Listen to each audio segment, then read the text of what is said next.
Great Monday evening, March 8th, 2021. To God be the glory for yet another beautiful ending of a blessed day. We were just talking about, well, my son's perspective as far as the interview with Prince Harry and Meghan Markle and Oprah. And what was your perspective? I know you said that you didn't watch it. I didn't have time to watch it, but I saw snippets of it this morning. And what was your perspective, Timotheus? It has something to do with the chapter today.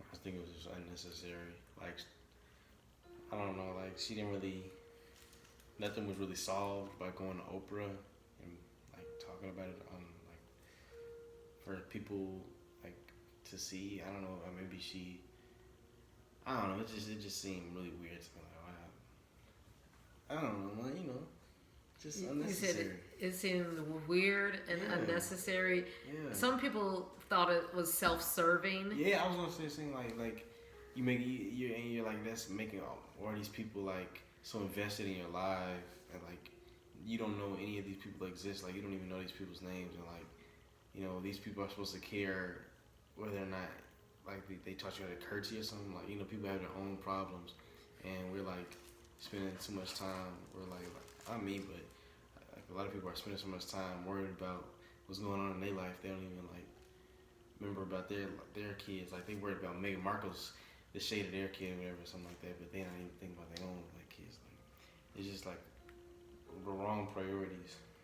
I know some people were like, she was perhaps complaining. Some people said whining that she was locked up in a castle for like 4 months. She couldn't go out, but had all these millions of dollars and didn't have to pay a dime to live in royalty, and eventually they paid it back. But when a lot of people are really suffering out here in the pandemic, they couldn't leave and they lost their jobs and they were suffering with hunger and some real challenges. Now we are not negating the situation that she dealt with as far as with depression, and she said that she had suicidal ideations and there was some bullying going on, but they didn't name who were the perpetrators.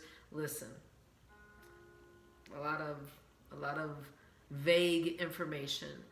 What I have to say is, even though they were people of means and they had a high lifestyle, a lot of people were suffering and are still suffering from this pandemic. And if we have resources, this is the time for us still to bless others, because so many people are in poverty physically, financially, emotionally, and mentally. And I understand, mental illness is real, and we know that the numbers of folks who are dealing with depression and other issues are very prevalent. Well, in Deut. 26, what are we to do with those who are suffering physically? We are to bless those, especially the stranger and the fatherless and the widow, that they may eat within thy gate and be filled. We're to share the resources that we have.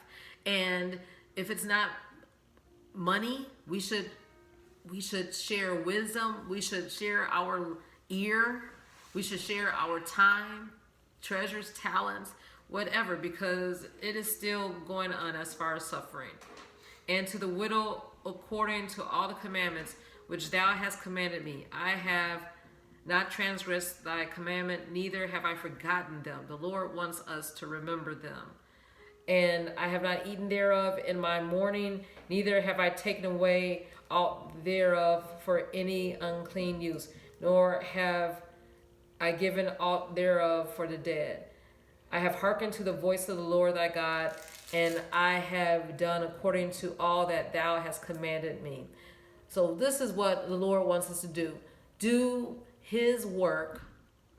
Let's be concerned about what's going on in our situation and those around us. God has planted us where he wants us to be so that we can make impact. We're not in Britain. We're not in Montecito, California, a neighbor of Oprah.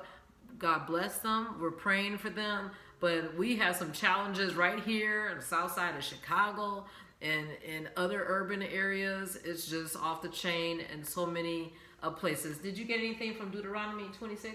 Just make sure that we're blessing others, especially those. That's why I'm so glad that you are impacting the boys in this class, because they're suffering and they need to see a male role model for such a time as this. And like I said, you are pouring into their lives. Okay, and in 8th chapter of Proverbs, what spoke to you, if anything? Shout it out. Well, talking about riches, I'll tell you, in verse 19, that's the source of treasure. It says, well, in verse 18, riches and honor are with me. So the royal family might have all these generations of wealth, but the Lord said, durable riches and righteousness. My fruit is better than gold, yea, rather than fine gold, and my revenue than choice silver. The Lord is the giver of all gifts. What do you have to say about anything? 10. 10. Receive my instruction and not silver, and knowledge rather than choice gold. Yep. Like it's just better to have like good knowledge and wisdom. I don't know what else to say. Than like having money, because you won't know what to do with the money. You won't know what to do with the money. You'll squander it.